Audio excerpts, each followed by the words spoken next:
आहे तर धुवून घेतलेले आहेत आणि कट करते अशा एक मध्यभागी अशी कट करणार आहे।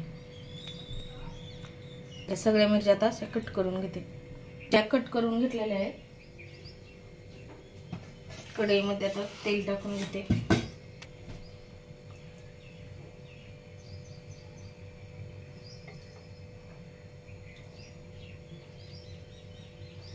तर ही पाहू शकता कशी क्लीन केली छान।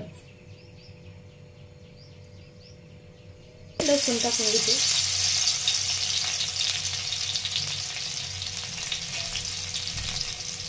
मिरच्या कट केलेल्या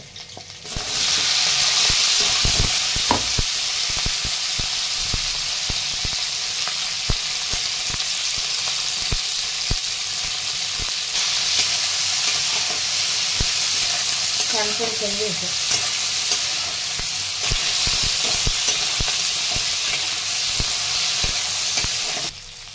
चवीनुसार मीठ टाकलेलं आहे। हळद,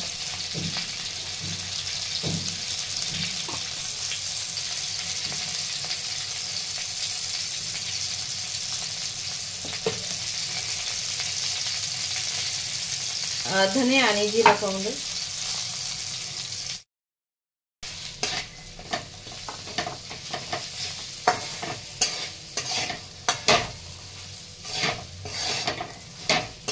आमचूर पावडर पण टाकू शकता। लाल तिखट जास्त तिखट आवडत असेल तर अर्धा लिंबाचा रस टाकून घेणार आहे।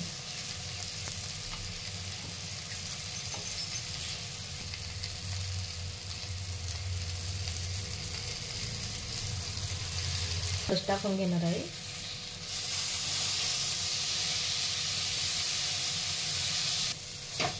छान परतून घ्यायचे आहेत आपल्याला।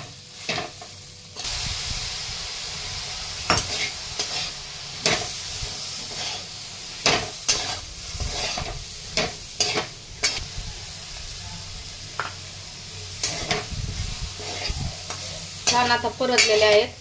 आता हे आहेत ना तुम्ही अशा पण खाऊ शकता किंवा शेंगदाण्याचा कूट टाकून। तर मी शेंगदाण्याचा कूट टाकणार आहे भाजलेले।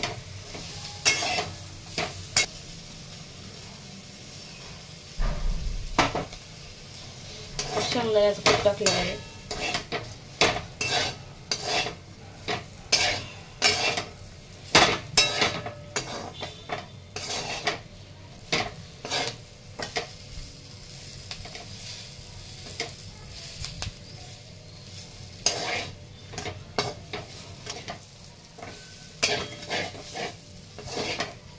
आपली ही मिरची खाण्यासाठी तयार झालेली आहे।